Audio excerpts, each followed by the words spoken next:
If you're not already subscribed to this YouTube channel, go ahead and hit the subscribe button now, along with the bell icon so you can be notified whenever a new video is posted. And if you're already subscribed, check and make sure that YouTube hasn't unsubscribed you. And of course, be sure to give the video a like as well as share it on your social media. The white supremacists hate that. And now, the Sunday address.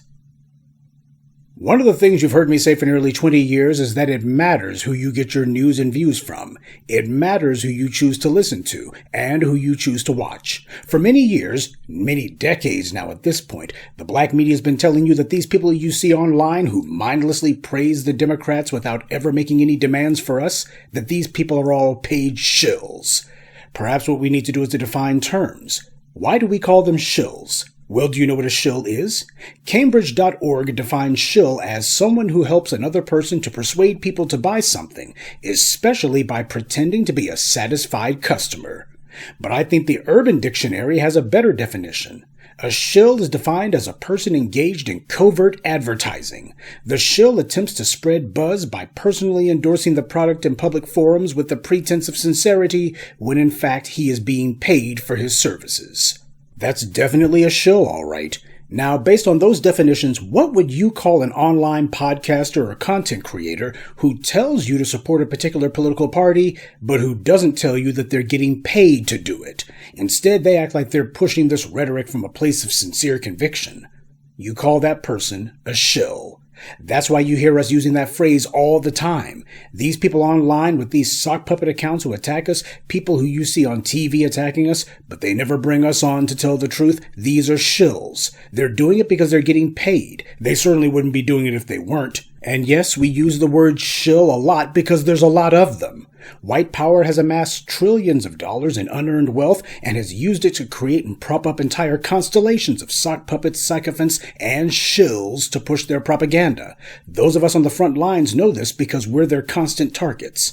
And now, at least for some of these shills, we got a few of their names along with who's been paying them. Now understand something. This is not an exhaustive list. This is just one of many undercover political propaganda operations. There's plenty more. In fact, if you want to be honest, most, as in upwards of 80% of the people who these algorithms push at you are on the take. You know the black media is not on the take because we're all shadow banned. You don't get rich being an advocate for the poorest and most downtrodden people in the society. This is why you have all these so-called influencers out here who may bank being bootlicks and suck-ups, and you have a lot of black people who are trying to get in on the same scheme. When you see these people who attack us in the comment sections telling us that the Democrats have done nothing but good by us, these are people who are either already on the payroll or desperately trying to get on it. I told you about how Mehdi Hasan himself was trying to get hired by a right-wing newspaper in Britain back in the day. He talked about his Muslim upbringing, meaning that there was significant overlap between his religion and certain conservative beliefs. But of course, as we all know, Hasan wound up being hired by a left-leaning news operation instead, and he's been on that side of the political aisle ever since, so long as he doesn't have to criticize Islam. Cenk Uygur of the Young Turks is another example. He was and remains a staunch conservative. But Air America Radio gave him his first big break 20 years ago. Then he was on MSNBC for a while, so he pretended to be a progressive. Except where black people are concerned. Then he and the rest of that pigsty he runs show their true colors. The late Ed Schultz, same thing. These people aren't hired guns. They're hired tongues. They'll shill for the highest bidder. Sure, they may agree with most if not all of what their paymaster is paying them to say, but it also means that they will never publicly go against what their paymaster wants. There's nothing wrong with having sponsors. There's nothing wrong with an online figure who makes good money either, or even becomes rich at what they do. The question, though, is what part does the money you get from sponsors have on your content?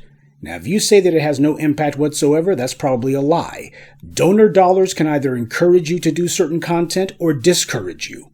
Not all money is good money. It matters who you get the money from, especially if the interest of those sponsors and donors is diametrically opposed to the interest of your audience.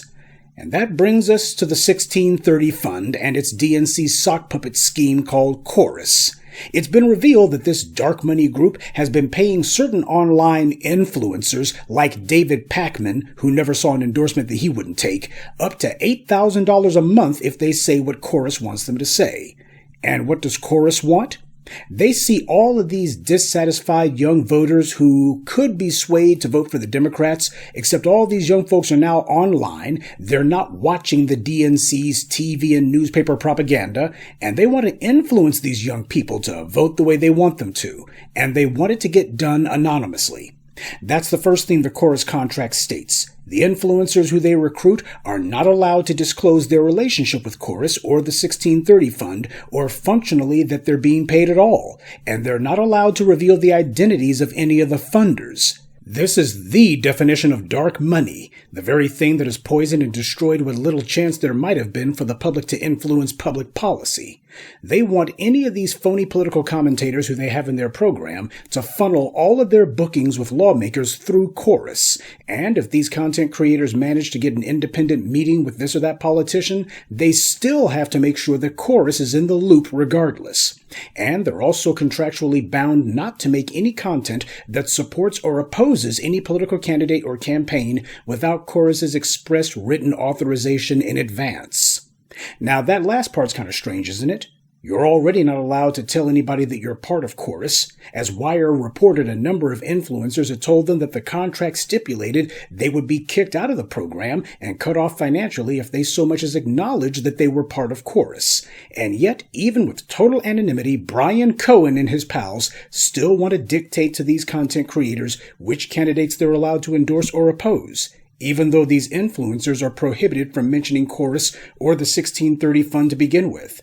So under this Chorus organization, you can't tell viewers that you're mobbed up with these guys, a DNC front group, and they're not allowed to tell their viewers that they're getting paid at all or who the money's coming from. And depending on where you do it, they can even tell you what content you're allowed to post or not.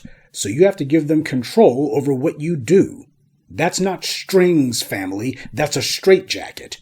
This is meant to control not only what people say, but what they themselves do. Anyone who signs up for this program becomes a fully controlled operative for the DNC. These are not commentators. They're paid political whores prostituting themselves. So if you were ever so stupid as to actually have to wonder why it is that the people who the algorithms promote the most never take on issues that you care about, now you know. But to be honest, if you really needed to have an article published for you, the names of the people who were involved, then you're too stupid to get it to begin with.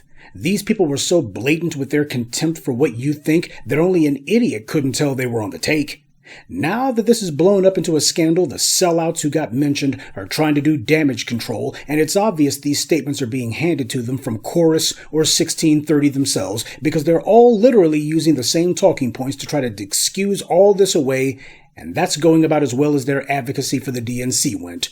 Brian Cohen and David Pakman are denying everything and saying that nobody's being dictated to. This Chorus organization isn't telling people what they're supposed to say. That's weasel words. They tell you gotta run your interviews by them, that they can alter your content or control what you can or cannot post depending on the circumstances, and that they'll cut you off financially if you say the wrong thing. And they chose their puppets based on their content, which means that if you're not solidly on board already, then they're not even gonna reach out to you. So there's no need for them to tell you what to say when they can cherry pick people who are already saying it. And when they can also vet for people who are just looking to get paid and will say whatever they got to get that $8,000 per month. That's called influence, family. The thing about influence is it's deniable, but it's also always in the room too. The United States never has to say, you better do thus and so or the U.S. will retaliate. Every country in the world already knows that the U.S. spends untold trillions of dollars to solidify its military grip on the planet and to pay corrupt politicians around the world to do its bidding. When these other countries are having meetings, nobody says, the U.S. told me we better not do thus and so. They don't have to say it because everybody already knows, and these other countries move accordingly. Whether they like it or not, before they do anything, they have to consider what the U.S. will think of it, and that will affect what they do. That's called influence. Influence, not direct control. But then again, the Brian Cohens of the world already know this. And why does this group exist, Chorus? As one of their spokespeople said, they exist in order to get around Federal Election Commission rules, so they can get their message in front of voters without having to admit who they are.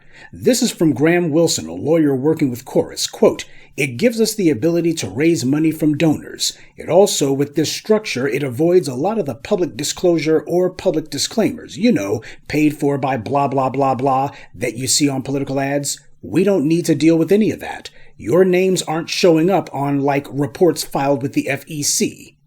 Did you get that? This is about getting money from donors. And why would donors want to give money to these guys? Because, as Wilson explained, they can do it without having to disclose that they're behind it. And there's no FEC reports that their names will wind up on. They can throw a rock and hide their hands. Or in this case, they can pay a bunch of other people to throw an avalanche worth of rocks, and nobody even knows who paid them to do it. These are the big donors to the DNC who are the deep pockets behind all this. The same people who put money into the DNC are the same ones who put money into this chorus scheme. So to say this isn't the DNC, sure, it's the same people who fund the DNC. That's a distinction without a difference. Both Republicans and Democrats in their turn have been caught going to the big donors and saying, hey, ignore all that stuff that you heard me saying on the campaign trail. That's what I gotta say for the rubes, for the voters. When I get into office, nothing's gonna change for you. That's what they tell the donors behind closed doors when they think nobody's listening. I laid out for you how Kamala Harris has been getting money from the big institutional investors, like the president of Blackstone, America's largest landlord, who has bought up literally entire neighborhoods and created the housing crisis. And yet people are actually shocked that Kamala Harris refused to say a single word about the housing crisis. The real obscenity isn't Donald Trump's sexual degeneracy. He only screws one person when he engages in that behavior. The true perversion is how the self-proclaimed champions of the working class and the downtrodden boldly defy their base and tell them, we're not going to do anything for you. In fact, we're going to give more money to the people who are ruining your lives. See, the white right got caught in the same scandal, taking money from shadowy entities, some of them in Russia, in return for pushing the party line. And now we see the Democrats are doing the same thing. It's been excruciatingly obvious that these people like David Pakman and others are on the take. He's not on black people's side, that's for sure, and he's not alone either. All these chumps sound like robots because they are. They're told the parameters that they have to stay inside of if they want to keep getting that donor cash, and they do it. You didn't need Wired or anyone else to confirm that these people are shills, and if you did, then you're a moron. This is why you have these politicians who only go on certain podcasts and only talk to a handful of these so-called influencers, even though there's plenty of people out there with far larger audiences. This isn't about audience size, though. It's about who will let them spew their campaign spiel and not call them out on their BS. There's plenty of huge left-leaning and progressive influencers out there with enormous audiences that this chorus program could have reached out to but didn't. People who are fully on board with every Democrat policy from abortion to transgender, you name it. But people couldn't help but notice that the big names who chorus didn't reach out to usually are people who criticize the Democrats' refusal to back policies that their big donors don't want, or people who openly oppose Israel's genocide in Gaza, or people who back reparations and anti-black hate crime law and other true racial justice policies. The message is clear and undeniable. Put pressure on the DNC, and you're not going to get a check. Make demands for black people, you don't get a check. Criticize the Netanyahu regime, you don't get a check. This is why clowns like the Young Turks did their pivot. This is the game, and they all like to play it. These people don't reflect what even their own white progressive viewers want, and yet these people have tons of money thrown at them. They get put on TV, they get these nice write-ups and online articles, because big money is behind them, and yet they have the nerve to deny it. The people who work at Fox News claim the same thing, but as we all know, Sean Hannity has literally been a political operative of the Republican Party. He's made donations to them the whole nine. CNN tells you the same thing. Nobody tells us what we can and can't say. And on MSNBC, there's been a similar dynamic, with former White House officials leaving 1600 Pennsylvania Avenue and immediately getting jobs over at 30 Rock. These paid liars on corporate news networks also claim to be independent, even though since at least the days of Edward R. Murrow, we know that that's a lie. The main individuals who we know are liars over on cable news are the main ones who will yell at you and point their finger and say, we're not puppets for anybody. We have complete editorial control over what we say. Nobody tells us to do anything. And then as soon as these people leave or get fired, they start some podcast called So-and-So Unfiltered. Keith Olbermann's been about the only person who's actually admitted that there were people who were so angry about the criticism that he was giving Fox News that the executives at GE, back when they owned MSNBC, threatened to cancel the whole network because a GE executive's mother was a fan of Bill O'Reilly's show, and when Keith Olbermann made it a point to skewer O'Reilly every chance he got, apparently this executive's mom got mad. MSNBC is about to be split off from NBC proper. They're going to be called MS Now or something, and what is Joe Scarborough and Rachel Maddow and others on the network saying about this change? They're saying that now they're going to be independent, which of course is exactly what they were saying about themselves before now. So no matter who it is, all of these TV and print pundits claim independence while working for the most stifling, most controlled, least independent places on earth. These people are puppets on strings, the very ones who everybody else complains about, and yet these same people on cable TV claim that nobody's got them on strings, nobody's paying them to say what they say. All the while, they count the millions of dollars they get paid to say the things they say. Are they truly speaking from conviction? Well, when you consider how much money they get, when you consider that they make sure that only the same stale, pointless rhetoric gets repeated day after day after day, does it even matter what they believe? They'll only talk about the same old thing every day. They'll never challenge anything that matters. They almost never have anyone on who voices a point of view different than the company line. And on the rare occasion when they have someone like that on, they make sure these people are outnumbered.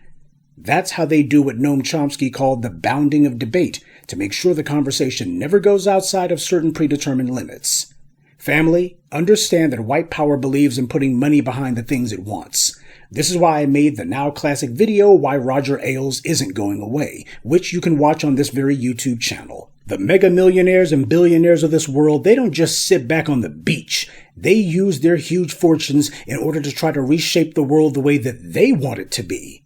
The multimillionaire Joseph Coors of the Coors beer family wanted a right-wing message on broadcast TV, so he put money behind it, and that was back in the 1970s. Right-wing business interests wanted someone who would push their self-serving ideology, so starting in the 1980s, they began cultivating these people on AM radio, which was a cheap and already ubiquitous medium throughout the country, and they turned AM radio into a toilet of right-wing racism and propaganda. And their success in AM radio led directly to the formation of Fox News, because AM radio established a pre-existing audience that Rupert Murdoch was willing to put his money into, and that makes it self-reinforcing. When people are getting paid a lot of money to do something, they tend to do a lot of it, and it tends to attract more people who want some of that cash. This is why Simone Sanders seamlessly jumped from being Bernie Sanders' campaign spokeswoman, which was allegedly opposed to the establishment policies of Democrats like Joe Biden, to being the chief spokeswoman for Joe Biden. How did Simone Sanders switch horses so quickly and easily? Because both of those horses were part of the same stable. That's why. Now, before I go any further, let me repeat, there's nothing wrong with getting endorsements or sponsorships. They can actually be a good thing, so long as your sponsor's interests are aligned with that of your audience. Notice the wording. The sponsors have to get with your program, not the other way around.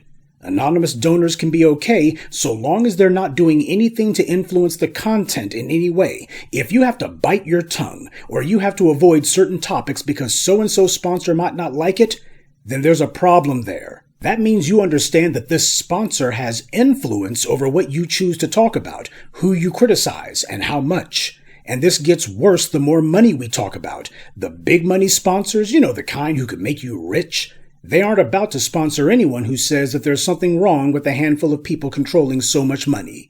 They won't pay you to criticize them. Money is their power, and they're not about to put money into the hands of somebody who says there's something wrong with them having so much power, even if the survival and empowerment of your audience depends on you saying it.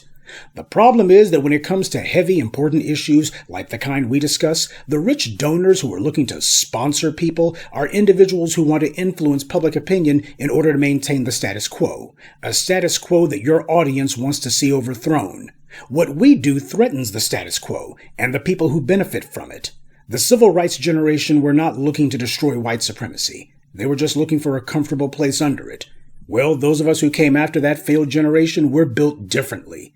This is why white power brought in a boatload of tethers and put them on and gave them platforms. They had to do it, because every black generation since Generation X hasn't been on the BS, certainly not as many as they would need. So we get the Candace Owens and the Coleman Cruzes and others. They have to import mouthpieces from overseas because we refuse to go along with the BS here. This is why 17 years ago I gave you the definition of what a media is. A media is defined by who owns it, who controls it, and whose interest it operates in. When you have these sock puppet groups who spout the same old crap, that's because someone else owns them, and they control them, and they operate in the interest of a handful of wealthy dark money donors, certainly not their audience. And this is who these bootlicks and butt kissers are trying to please. They're all auditioning for a job from these rich creeps. And this is the result. These charlatans have now been exposed, and if their audiences have any integrity, they'll drop them yesterday. But then again, if they're listening to people like this, their audience probably doesn't have much integrity. Remember the last Sunday address I gave before I said I was going to go on hiatus? I explained that too many people, most in fact, will gladly overlook the duplicity and dishonesty of this or that political party or this or that person who they've bought into. It becomes like a sports team. They'll back them even if they never win a single game. Hell, even if it turns out they were playing for the other team. From con men to politicians to TV preachers, people tend to make excuses for individuals who they know have lied to them. So if you're expecting this to be a total and immediate collapse of these fakers, frauds, and fools' support base, you have far too much faith in human nature. It reminds me of that saying that Mark Twain was credited with. To fool someone, you must first overcome their intelligence, but to convince them that they've been fooled, you have to overcome their pride. However, just because their entire audience doesn't abandon them in a single day, doesn't mean that they haven't sustained a mortal injury. Other influencers have broken faith with their audiences too, and they saw their support hemorrhage until they eventually shrank to a point that they simply couldn't recover. The same way that these TV news channels damaged themselves, the same thing could happen here. We'll see. This is not some desperately important issue for me to speak on, but I felt moved to chime in because this gets to the very heart of these people who attack us, and why it's important that you make sure to keep your eyes and ears on people who are operating in your interests. So for all of those people all of these years who have heard us saying, hey, these big names that you're seeing in the white media, these people who are getting pushed at you by the algorithm, these people are all on the take, they're getting paid. Those of you who want to pretend as if we were to be doubted, well, now you got confirmation from the white media itself. Sure, they're coming along several years late, but then again, as I've always told you, if you're not listening to the black media, you will always be the last to know. We are the grassroots, while these other people are just astroturf. Again, there's nothing wrong with having sponsors. I don't. But if I did, it wouldn't be a problem. I don't do pocket watching. If someone likes your content and they want to go ahead and support what you're doing at whatever dollar level, then fine, get your money. The problem is when people are clearly taking marching orders and they're operating in ways that harm their audience's interests, and then they lie and claim they aren't doing it. That's the problem. These white media websites like YouTube and Facebook, they platform and promote these clowns. And now you know why they do it. There's supposed to be 90-some-odd people who are supposed to be part of this chorus propaganda mill. But here's my question. How many of them do you think are black? Probably not many at all. And yet you'll have a bunch of these silly Negroes out here breaking their necks and ready to jump out a window just for a chance to get on that payroll. But these white donors, they don't want them. The idiots out here pushing the DNC line for free, that's because they're trying to get noticed. But thanks to the black media, the hustle of trying to get a black audience and then pimp them to white power, well, that hustle done run dry. And that's why they're mad at us. And when I say us, I mean you. You're the ones they wanted to trick into following them, but you refused to go for the okie doke. So a lot of them have had to go ahead and prostitute themselves on that intersectional kick. Putting the bootlicking on 100, anything for a dime. I mean, what else are they supposed to do? Apply to be on MSNBC? I'm sorry, I mean MS Now? The reason this scandal happened is for the same reason the Democrats had to resort to this scam in the first place. They hoped that their TV network pals could help them to shout down those pesky people online and be able to corral them back onto the treadmill, except it didn't work. So they decided that instead of actually doing what their base told them to do, they would ignore those people and just try to manufacture some controlled opposition proxies who would talk a little, very little, like their own discontented base, but at the same time aggressively pushing the same old party line. And even with all that Democrat money that they put into it, it's still not working. These creeps that the DNC donors put on the payroll aren't persuading anyone, because just like the DNC strategists and mouthpieces we see on TV, these online influencers they're using don't have any influence. Good evening, and be one. I'd like to take a moment to mention some of our contributors: Reasonable Dude, Nikki the God, Frederica Moore, Black Mama, and Rowlett Churchwell. Salute to them and thank you to everyone for listening, liking, and sharing this message. Black empowerment only exists because of you.